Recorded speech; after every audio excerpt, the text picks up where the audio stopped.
Hey everybody, it's Matt. Welcome back to the Journey Church podcast. If you haven't yet, be sure to subscribe to this podcast so you can automatically get our weekly episodes. And you might want to go ahead and subscribe to our Journey YouTube channel as well. You'll find messages, music, interviews, inspiring stories, and more for you all right there. Now, I hope this episode helps you take your next step in following Jesus. If you are a follower of Jesus, you think of church a certain way. You have a certain perception about church, don't you? And we could talk about that. But if you're not a follower of Jesus, if you're somebody who's new to this, or you're checking it out, or you're a bit skeptical, you view the church in an entirely different way. Your perception of us is so different than our perception of ourselves. And the reason I know that, maybe this isn't true for you if you're here today, but for most of my friends and folks that I talk to who are not really church people, the perception of church when we start talking about is simply this. They're like, my problem is churches are just out for themselves. This is a perception.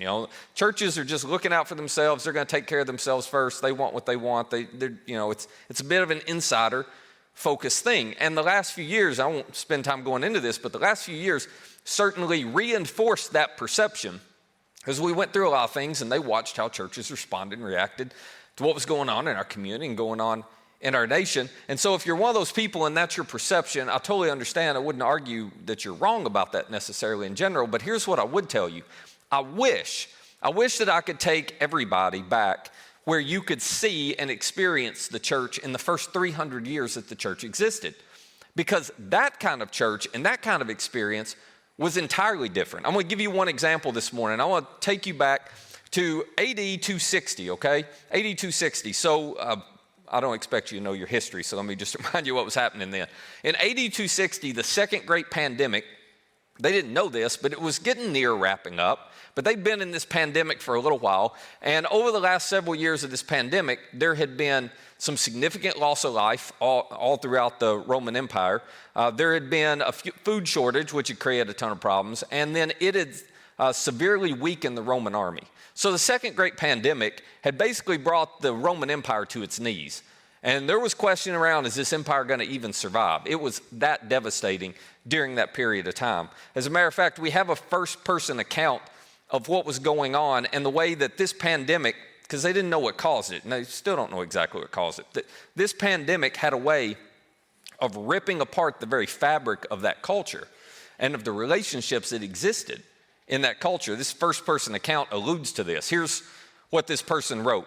They said at the first onset of the disease, they pushed, and they're talking about just general people who were living in these communities and cities, they pushed the sufferers away, and they fled from their dearest, which was just their way of saying, we didn't even take care of our loved ones. We didn't even take care of the people that we cared about the most. Everybody looked out for themselves as they were navigating through what in the world was going on with this pandemic. The writer goes on to say, throwing them, he's talking about the people who were closest to them that were infected, throwing them into the roads before they were dead because they're like, we just don't want to catch it. So imagine, you can't imagine, can you? We can't imagine our culture with everything we have. But imagine if you had no idea what created it and there was all this fear around it, all of a sudden they're just taking the people they love the most. When they get infected with disease, they're just throwing them out in the road. They aren't waiting for them to die. They're like, I just got to get you as far out of my house as I can because I don't want to catch it. And treated, he said, unburied corpses as dirt. So you die, well, too bad. We're not going to be respectful. There's not going to be some proper burial because, again, we don't want to get anywhere near it. The author goes on to write, hoping thereby to avert, this is the whole goal, right, the spread and the contagion of the fatal disease. And then he says, but do what they might, they found it difficult to escape. Now you read that and you think, oh my gosh, how barbaric. Like, why would anybody do that? But I'm telling you, if you're living in a time and in a world, you just got to put yourself in their shoes. I'm not saying it was right, but you're living in a time and a world where science is certainly not as advanced. You have no explanation for why people are dying and what's going on, and you have no way of knowing how to stop it. Well, human instinct, what's natural and normal, is to look out for yourself first. And that is what people all throughout the Roman Empire did. They looked out for themselves first because of the fear, because of the uncertainty. They had no idea what caused it. But what we do know from history is we do know who helped to stop it. We do know who stepped in the middle and cared for people nobody else would care for. So there was a man you probably have never heard of. His name was Dionysius. Dionysius was the bishop of the church in Alexandria, Egypt, okay? And Dionysius, in 260, he wrote an Easter letter to a group of Christians. And he was describing what was taking place in and around the region where his church existed. And Dionysius, he painted a very different picture than what we read at first. Dionysius said this. He said, most of our brother Christians, he's talking about the people, in these churches, most of our brother Christians showed unbounded love and loyalty in the middle of this pandemic. He says, never sparing themselves, thinking only of one another. He goes on to write, heedless of danger, they took charge of the sick, attending to their every need, and he says, they ministering to them in Christ, and with them departed this life serenely happy, that makes no sense at all. But he's like, oh yeah, they were happy to risk their lives and lose their lives to care for people. He goes on to write this. He says, for they were infected by others with the disease, drawing on themselves the sickness of their neighbors and cheerfully accepting their pains. And then he ends this part of the letter with these words. He says, the best of our brothers lost their lives in this manner. Now, as I read that, I thought to myself, why in the world would a group of Jesus followers be willing to care so deeply for people, in some cases that they didn't know or didn't know that well, when everybody else, when the cultural norm, and this is what you got to wrap your head around, it's not like today. The cultural norm today is we're going to care for people. The cultural norm today, because of the values of Jesus that have informed our American culture, even if you don't realize it, the cultural norm today is look out for your brother in those situations. And there's still a lot of selfishness, but it's nothing like this. The cultural norm back then was there was no expectation that you would put yourself at risk for somebody else. So why in the world would these followers of Jesus be willing to do that when not only it was unexpected, but it was not applauded and it was not celebrated? People looked at them and thought, why in the world would they make that choice? And yet they made the choice anyway. Why would they do that?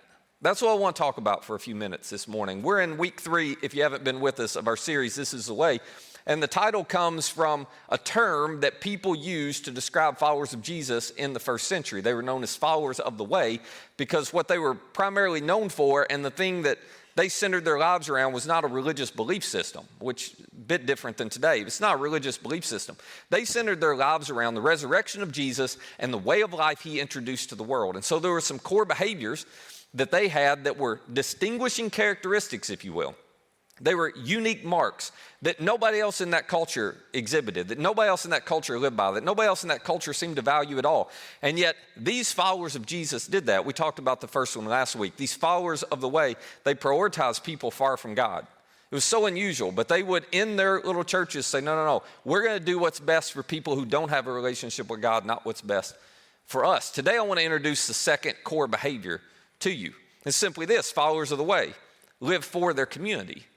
This is what they believed, and it's why they responded during the second great pandemic the way that they did. Because there was something they valued more than their lives, which you got to stop and wonder how they got there. But there was something they valued more than their lives. They did not fear death because they knew the one who had defeated death. And it was so close to the resurrection of Jesus that this idea that Jesus had conquered death ran so strong with them that they were like, we don't have to fear death. We're not playing the short game, We're just not going to protect our own lives. And so because they had no fear of death, when the second great pandemic hit, they had no problem stepping in and living for their communities, being for the people, even the people who didn't believe like them, and in some cases, they hardly knew. They were willing to step in and demonstrate love in such a unique way. But it was because of this value that they believed their communities should be better because of their presence there. Now, where did that come from? Well, it came straight from Jesus. One day, early in Jesus' ministry, he's standing on a hillside. There's a large crowd, and he's teaching them. And this crowd, they're so curious about this new way of life. I mean, this is early on in his ministry. So he's teaching things they have never heard before, and he's teaching a way to live that is foreign to all of them. And so they're so curious about it. They're there, and they're got questions, and they want to know, what this new rabbi, quote unquote, is teaching. And so Jesus unpacks this for them, and he explains exactly how this new way of life, how being a follower of his way should impact the community around him. Here's the way he put it. And for some of you, this is going to be very familiar. You've heard this before. Jesus looked at him and he said, "You're the salt of the earth." And when he said that, it wasn't some random metaphor. They knew exactly what he meant, because in that culture, salt's primary usage was as a preservative. They used salt to make sure their meat and their fish didn't rot, spoil, and decay. That was the primary use for any salt. And so they knew exactly what Jesus meant when he said, "Well, you're the salt of the earth." He was saying, okay, if you're going to follow my way, you are going to act and function as a preservative in your community, as a preservative in your culture, as a preservative in your world. In other words, I am inviting you to live in a way that's so countercultural to the selfishness that is normal, that you will actually slow down the world around you, the community around you, from spiraling. Because you know this, and we never put it in these terms, but selfishness spirals everything downward. I mean, we understand this. This is why we have certain laws in America, right? Because we got to put some boundaries up. Because if you let everybody do what they want to do, when they want to do it, how they want to do it, if you let everybody follow their selfishness, the entire community and culture and nation eventually just spirals out of control. Everything unravels. And Jesus says, all right, I'm introducing a way of life that is going to counteract that. I'm introducing a way of life that if you follow me, you should actually be slowing down all of the negative impacts of the selfishness that comes natural to all of us. That you're like a preservative in your community. But he goes on to write, if salt loses its saltiness, how can it be made salty again?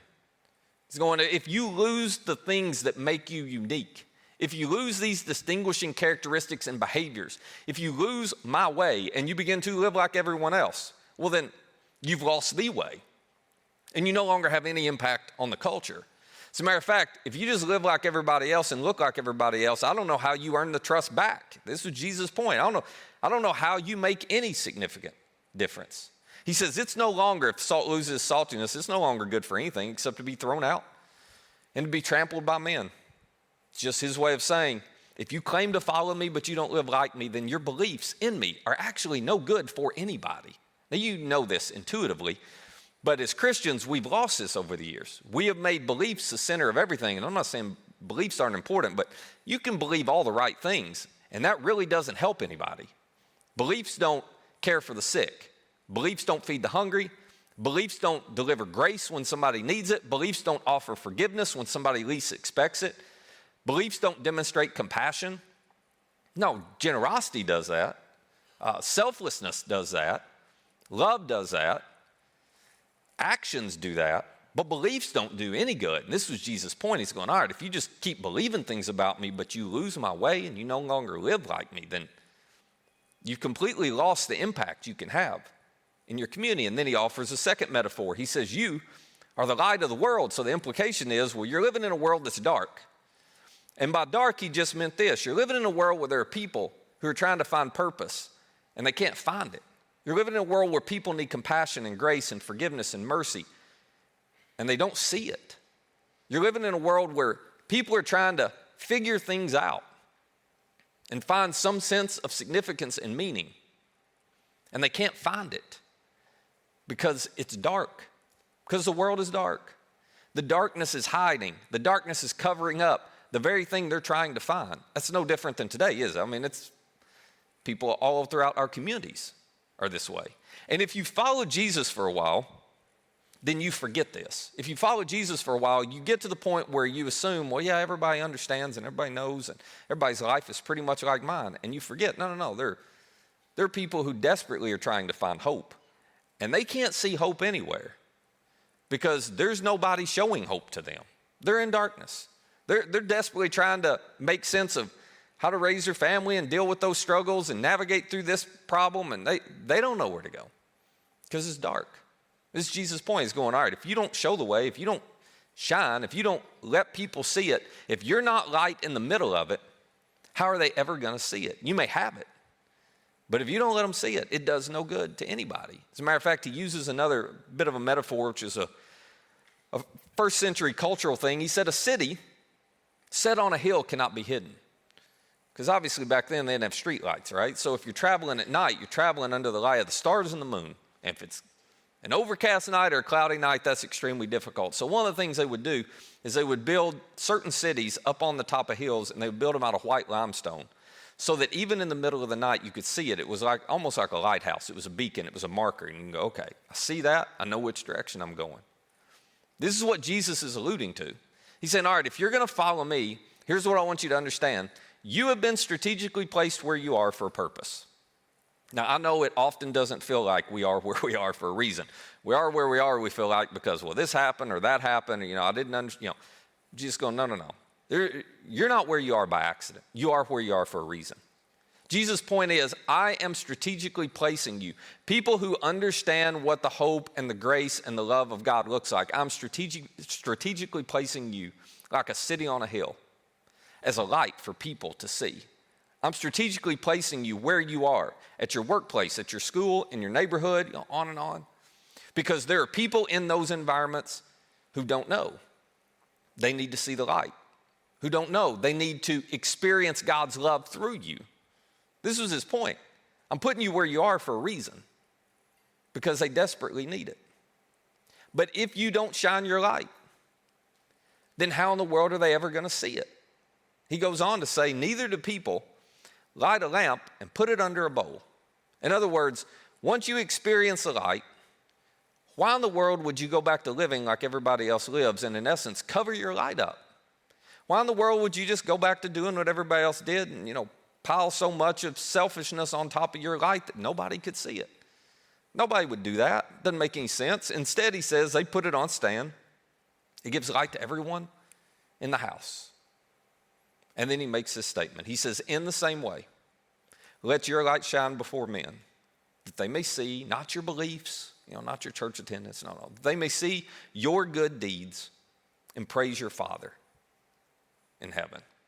Now, anytime I talk about this, I don't feel like I do an adequate job because we live in an American culture where the values of Jesus have informed how we think as a country. Even though there are plenty of people who don't believe in Jesus, the values and teachings of Jesus still inform the way you think about what you ought to value and the way people ought to behave. It's just, part of the fabric of who we are. And so because of that, we see good deeds and we think something different than what Jesus was teaching. We see good deeds and we think the kind of good deeds that good people do, and we're just used to. But Jesus is not referring to everyday American good deeds here. He's not referring to the kind of good deeds that anybody can do if they're a good person. Jesus is saying, you ought to live your life and let your light shine in such a way that they see good deeds that are so unusual and unexplainable apart from God's activity in your life. That they see the way you live and they go, why would anybody forgive like that? That's not normal. That's not everyday goodness in America. Why would anybody love somebody like that? That's not normal. You don't love people that unlovable. Why would anyone extend that kind of patience to somebody? Why would anyone give that generously or serve somebody that selflessly? That's going above and beyond. That's extreme. Jesus is going, they ought to see you living out my way of life in such a way that it causes them to stop and to go, how could, why would, something's different. And they don't come and pat you on the back and say, you are a really good person. They immediately know, no, this isn't everyday goodness. There's no other explanation for that other than that is a person who God has changed. There's no other explanation for why they would live, act, or do what they're doing. This is what Jesus is referring to. He said, your good deeds ought to be at such a level that people don't praise you, that people pause, that you're in essence putting the spotlight on Jesus and they go, only God could help somebody do that. Only God could change somebody's heart like that. Only God could make somebody that selfless. This is what he's referring to. And this is what, over the first 300 years of the church's existence, this is what they did. This is why they risked their lives and gave their lives to care for people who were sick during a pandemic when they didn't even know what was causing it. This is why, according to Dionysius, some of them died serenely happy because they were not living just for this life. They were living for something bigger. They valued something greater. And fortunately, the odds are none of us are going to ever be in their position where we've got to make the choice they made. But in our world, in our neighborhoods, in our workplaces, in our schools, we do have an opportunity every day to demonstrate a character, to demonstrate a goodness, to demonstrate a love that is beyond normal, to demonstrate something that is distinct and that is different. And if people in our communities do not see that, then I'm not sure we're actually following fully the way of Jesus. We may just believe in Jesus and choose to adopt the parts of his teaching that we like. That is not what the early church did. And because of that, while people scratched their heads and couldn't figure out why in the world they were, doing what they were doing, they were drawn in by the extraordinary love that they showed. They were drawn in. And people in the first 300 years would think to themselves, I don't know that I want to be one, but my goodness, I'm so glad they're in our community. Because it's a better place because they're here. Now, it's actually not rocket science to become that kind of people, to become that kind of church. I mean, they simply practiced 3 habits. They just did it to the extreme or to the measure that Jesus had invited them to. And our habits we talk about around here all the time. You say, how do you do it? Well, you just give, serve, and love. That's how you do it. You just give, serve, and love. But not any type of giving, not good American giving. Like when you read the accounts of the early church, they practiced no strings attached generosity at a level that most of us would think was irrational. I mean, they're living in a world where they have very little themselves, and they certainly do not have the financial security that most of us have. And yet, whenever there was a need in their community, they would give to meet it. Whenever somebody was struggling financially, I'll sell this to help. Whenever they heard, again, I don't know if I can explain this well, but imagine this. You're in the first century. It's not like you know people all over the place. You know the people in your little community, and that's about it. But whenever the early church would hear about a community struggling, miles and miles and miles away, people they'd never met before, we have example after example of how these early Christians would say, let's pool all our money and let's send a gift over there to help the people in that community who are struggling with a famine, to help people in that community who've gone through some natural disaster. It was extravagant, no strings attached generosity, when they had no security that they were going to be able to be taken care of themselves. But they were willing, out of their poverty in many cases, to give. That's what they were known for. So the question for those of us who are followers of Jesus, the first question I would ask you is, are you known for that? Are you known for that? Because it's one thing to do good and to give like, typical Americans give. I mean, we all give at Thanksgiving and Christmas, and we see a need sometimes, we write a check, we give some money, we do whatever. We do that kind of thing. But people who aren't Christians in America do that all the time. The average American gives about 2% of their income away. The average Christian in America gives about 2% of their income away. There is zero difference. There's zero difference. So no wonder when people look at us, they go, oh, they're good people. They don't look at us and go, whoa, something's different about them.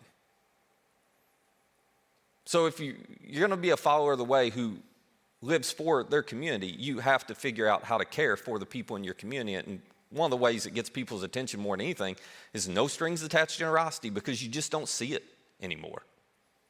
What should happen in our communities is that whenever people see no strings attached generosity, they should say, those Christians are so weird. There they go doing that again. That makes no sense. I don't know why they give so much of their money away. But nobody says that, do they? Why? Because we're not doing that. It ought to be the norm. They ought to be like, yep, there they go again. Instead, when they see it, it's like, oh my gosh, I can't believe. Instead of it being normal, it's exceptional. But it actually shouldn't be exceptional among those of us who call ourselves Christians. That generosity ought to be a distinguishing mark of who we are.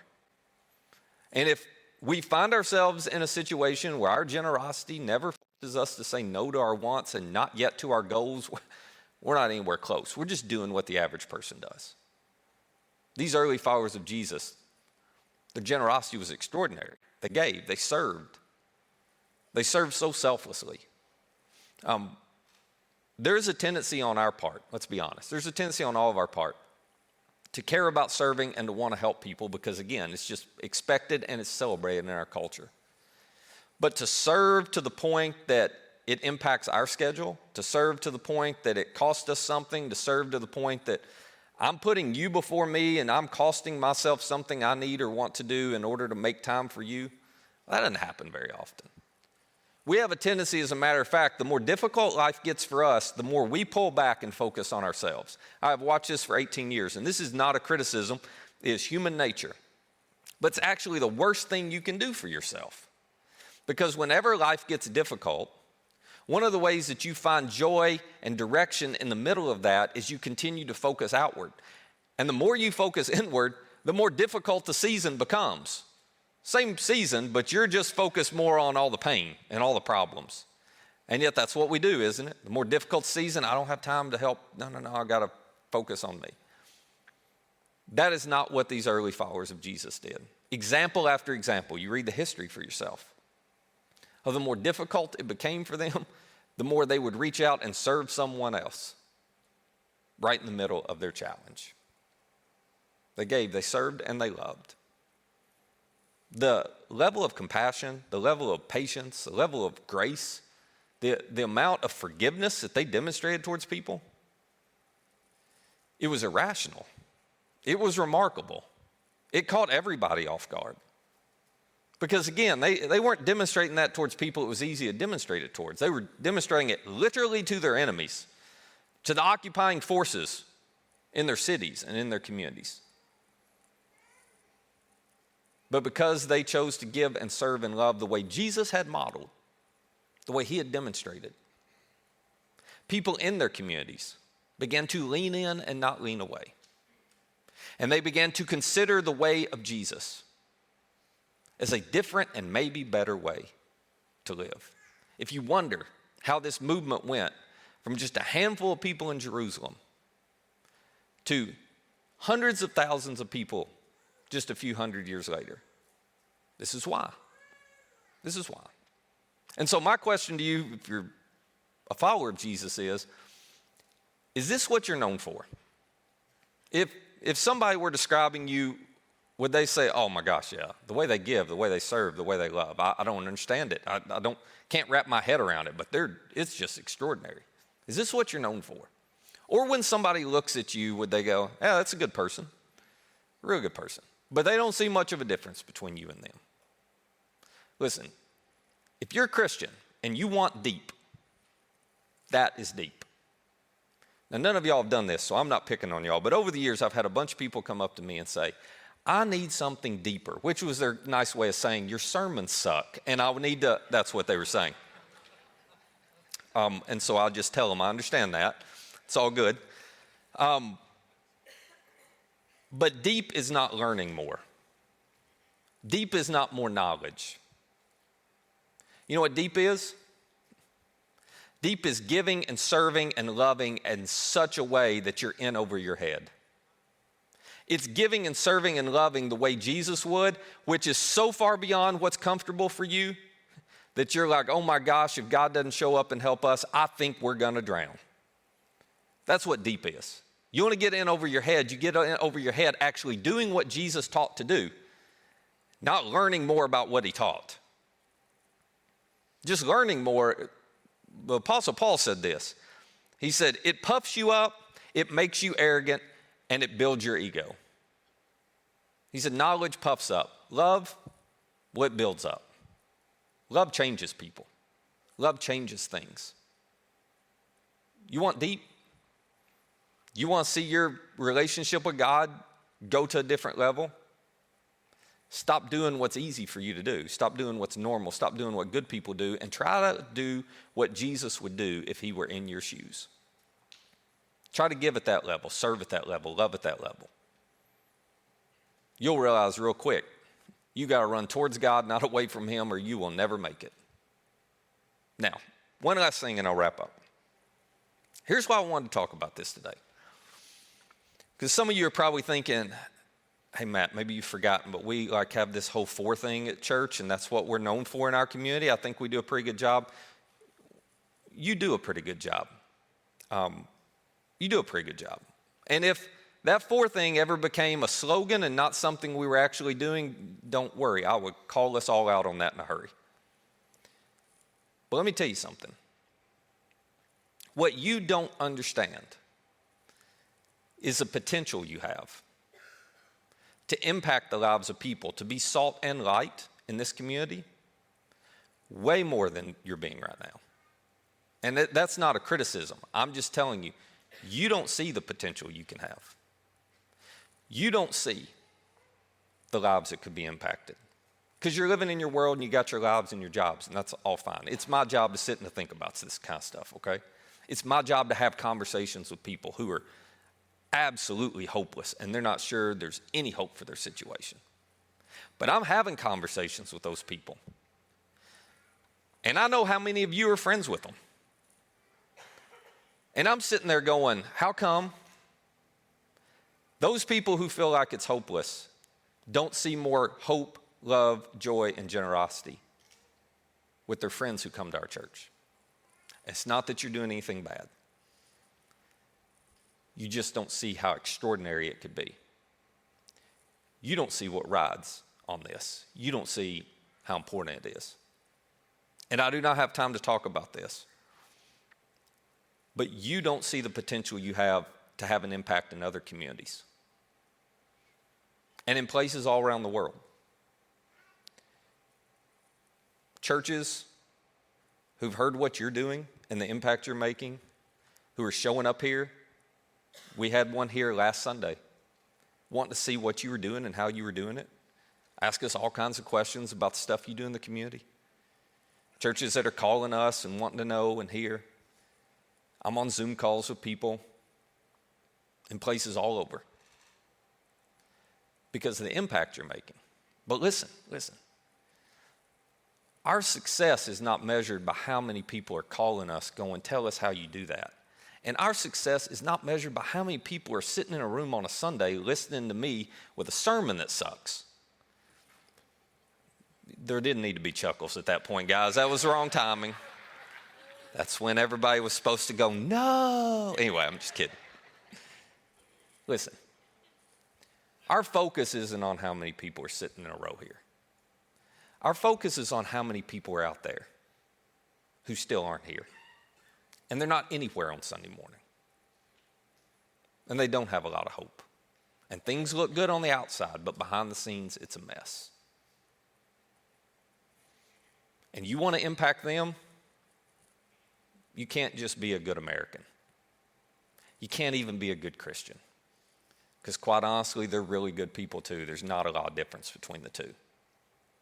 You and I, we've got to figure out how to give and serve and love the way Jesus modeled and the way he taught. They need to see something different. They need to see a group of people who are willing to say no to themselves and not yet to their own goals because they care that much about them. When they see that, everything changes. When they see that, they don't pat us on the back. They go, only Jesus could have done that. And they check him out. So, I don't know what your next step needs to be if you call Journey Church. I don't know if your next step is to figure out how to be more generous, to serve more selflessly, to love more deeply. But I know our community needs it. And I know you have the potential, if you will take it seriously, to be used by God in this community and in communities you've never been in, to make an impact greater than you could possibly imagine. So let's not be a good church. Let's be followers of the way who live for our communities and make our communities a better place because of our presence in them. Let's not be normal good. Let's be Jesus good and give, serve, and love. Let me pray for us. Father, if we're being honest, our selfishness gets in the way of this a whole lot. And we've got to figure out how to move beyond that. So would you give us the wisdom to do it, the courage to do it? Even though we don't feel like it and we don't want to do it, help us to make the choice to give and serve and love the way you modeled, the way you instructed. Because we want to let our light shine in such a way that people see our good deeds and it puts a spotlight on you. We'll have opportunities this week to do that. Whether we're willing to trust you enough to do it remains to be seen. Help us not to miss the chance to make a bigger difference in the lives of the people around us and to know you more in the process. And it's in Jesus' name we pray. Amen. Hey, if you'd like more content like this, subscribe to our YouTube channel and download our Journey app to access all of our recent message content. And our app is the easiest way to share this content with a friend. For more information on our church or to find our app or our YouTube channel, just visit JourneyCalway.com. That's JourneyCalway.com. Thanks for listening.